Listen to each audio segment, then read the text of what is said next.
Ya, kembali lagi dengan kelompok 4. Di sini kami bakal menjelaskan tentang activity based costing system. Apa sih activity based costing system itu? Jadi, activity based costing system adalah suatu metode yang mana digunakan untuk menghitung biaya berdasarkan aktivitas. Selanjutnya ada perbedaan dari activity based costing dengan metode konvensional tradisional. Perbedaannya yaitu metode konvensional hanya membebankan biaya pada produk sebesar biaya produksinya. Sedangkan metode activity based costing merupakan sebuah metode perhitungan harga pokok produksi yang sangat akurat karena menelusuri biaya berdasarkan aktivitas. Baik, berikutnya adalah tahapan untuk mengidentifikasikan sistem ABC. Yang pertama yaitu mengidentifikasikan aktivitas, pool biaya aktivitas, dan pengukuran aktivitas. Tahap kedua yaitu membebankan biaya overhead ke pool biaya aktivitas. Lalu tahap ketiga yaitu menghitung tarif aktivitas. Tahap yang keempat yaitu membebankan biaya overhead ke objek biaya. Dan tahap terakhir yaitu menyiapkan laporan manajemen. Di sini saya akan memberikan contoh soal terkait dengan sistem activity based costing.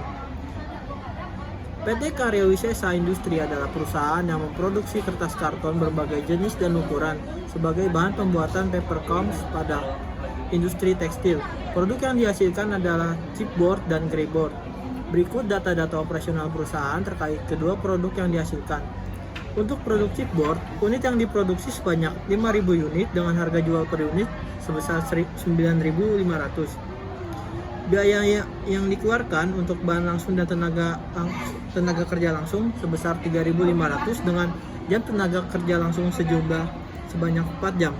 Untuk produk greyboard, unit yang diproduksi sebanyak 20.000 unit dengan harga jual per unit 5.000. Biaya yang dikeluarkan untuk bahan dan tenaga kerja per unit sebesar Rp1.000 dengan jam kerja sebanyak 3 jam.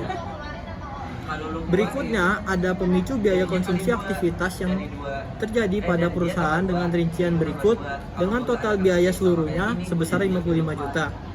Lalu ada data operasional yang terkait dengan kedua produk yang dihasilkan. Jam perekayasaan untuk chipboard sebanyak 4.000 jam dan greyboard sebanyak 6.000 jam.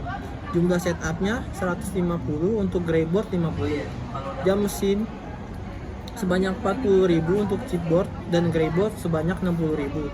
Lalu jumlah pengemasan pesanan untuk chipboard sebanyak 2.000 dan greyboard sebanyak 10.000. Di sini diminta untuk dihitung biaya produksi per unit menggunakan sistem activity based costing.